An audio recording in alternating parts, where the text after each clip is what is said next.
Bienvenidos de nuevo mis muy amados hermanos en Cristo, un abrazo grande para todos ustedes, esperando que se encuentren muy bien y bendecidos por el Señor. Clase número 16 en la búsqueda de la verdad.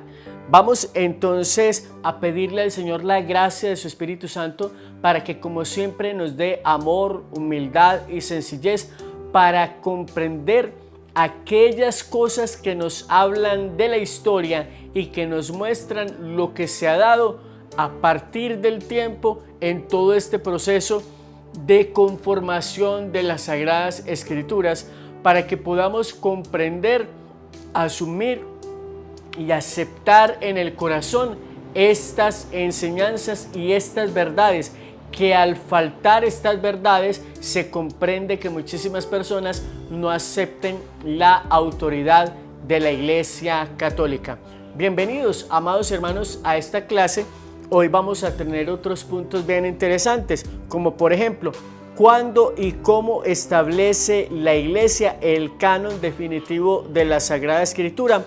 El Concilio de Hipona en el año 393 y el Concilio de Cartago en el año 397 y 419 confirmaron el canon alejandrino de los 70 con 46 libros del Antiguo Testamento. Además, fijaron el canon del Nuevo Testamento con 27 libros. La carta del Papa, Su Santidad Inocencio I, en el año 405, también oficialmente lista estos libros. Finalmente, el Concilio de Florencia, en 1442, definitivamente estableció la lista oficial de 46 libros para el Antiguo Testamento y los 27 del Nuevo Testamento. ¿Cómo se seleccionaron los libros que pasaron a formar parte del Nuevo Testamento? Como hemos visto, el canon del Nuevo Testamento se definió hacia el siglo IV. Además, el mismo nombre de Nuevo Testamento no se usó hasta el siglo II. Entre los criterios para aceptar o no los libros que formarían parte del Nuevo Testamento estuvieron el que tuviesen como autor a un apóstol, el que fuera usado especialmente para la liturgia en las iglesias apostólicas y que estuviera conforme a la fe de la iglesia, es decir, conforme al magisterio y a la tradición. Fue bajo estos criterios que no fueron incluidos algunos evangelios, a pesar de que fueran atribuidos a algún apóstol, por ejemplo, el Evangelio de Tomás y el Evangelio de Pedro. ¿Cuándo quedó definido como infalible el canon de las Sagradas Escrituras? Con estas referencias históricas podemos ver cómo fueron reunidos y preservados por la Iglesia los libros que conforman la Biblia. Son 73 en total. Todos los católicos aceptaron el canon de la Biblia fijado por los concilios anteriormente mencionados, por lo que no hubo necesidad de declarar el canon como materia infalible. Fue solo a raíz de la seria controversia que resultó en la Reforma Protestante que la Iglesia en el siglo XVI tuvo que definir el canon de la Biblia como una verdad infalible.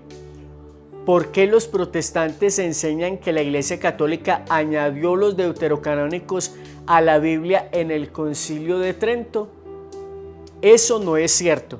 Lo que hizo el Concilio de Trento entre los años 1545 y 1563 fue proclamar que los últimos 7 libros deuterocanónicos siempre habían formado parte de la Biblia, que debían seguir formando parte de ella, y declaró esto materia infalible. Como hemos visto ya, la Iglesia Católica había decidido sobre los libros que formarían parte de la Biblia muchísimos siglos antes, en los concilios muy anteriores al Concilio de Trento. Lo que hizo el Concilio de Trento en el siglo XVI fue una ratificación de estos otros concilios, de los primeros siglos del cristianismo y declarar el canon de la Sagrada Escritura como materia infalible. De acuerdo a estos datos históricos, ¿quién nos dio la Biblia? La Biblia nos viene de Dios a través de la Iglesia Católica, que es la que tiene la autoridad para definir los libros que deben formar parte de la Sagrada Escritura, y con esa autoridad dada por el mismo Dios, definió qué libros formaban parte de la Biblia. ¿Cuándo fue dada esta autoridad a la Iglesia? Jesucristo dejó fundada su Iglesia, que es la Iglesia Católica, cuando San Pedro confesó que Jesús era el Mesías esperado, el Hijo de Dios vivo. Jesús le anunció: tú eres Pedro, y sobre esta piedra edificaré mi iglesia. Mateo capítulo 16 versículos 13 al 20.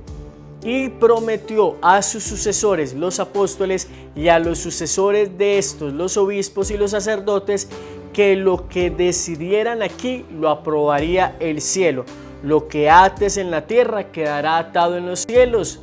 Mateo 16, 19. Y que para esto la iglesia por él fundada tendría la asistencia del Espíritu Santo hasta el fin de los tiempos. Yo estoy con ustedes todos los días hasta que se termine este mundo. Mateo capítulo 28 versículo 20. Bien, mis queridos hermanos, ya estamos viendo entonces aquí cómo se ha ido conformando el tema del canon de las Sagradas Escrituras. Es bueno resaltar que si alguna persona no cree en la autoridad de la iglesia, entonces ¿cómo confían en una palabra o tener en sus manos unos libros escritos definidos por esa iglesia que según ellos es una iglesia corrupta? Para comenzar, pues podrían tener derecho al Antiguo Testamento porque viene de mucho tiempo atrás, pero en materia del Nuevo Testamento es necesario recordar que estos libros nacen en el seno de la iglesia fundada por Cristo. Si ellos no confían en esta iglesia que Cristo fundó porque supuestamente se corrompió, entonces pues sencillamente no tienen acceso o no tienen por qué creer en unos libros que fueron escritos y definidos o nacieron en el seno de esa iglesia según ellos corrupta. Bien, queridos hermanos, espero que este video les llegue al corazón, que esta clase les ayude a ustedes a comprender cómo se ha ido dando el proceso de la formación de las Sagradas Escrituras. Con este estudio hasta este punto, entonces vamos ya a ir dando paso a entrar propiamente en cuáles son esos libros, cuál es la distribución de la Sagrada Escritura en el Antiguo Testamento y en el Nuevo Testamento. Muchas gracias por estar con nosotros, mis amados hermanos, en este curso, por perseverar hasta ahora. Y recordemos entonces que hasta ahora hemos visto cómo se ha formado el canon de las Sagradas Escrituras. En la próxima clase vamos a estar viendo cuáles son los libros que hacen parte del Antiguo Testamento, cuáles son los del Nuevo Testamento y algunas otras generalidades que nos ayuden a nosotros a seguir creciendo y encontrando la iglesia que Cristo fundó, que ya lo hemos dicho, es la Iglesia Católica, pero todavía muchísimas personas se resisten a creer. Les invito para que compartan este video en sus redes sociales y a través de sus grupos de WhatsApp, e inviten a muchísimos hermanos, se suscriban a este canal activando siempre la campana de notificaciones para que reciban alertas cada vez que subamos nuevo contenido a nuestro canal o a este curso. A ustedes por su atención, muchas gracias, Dios les bendiga.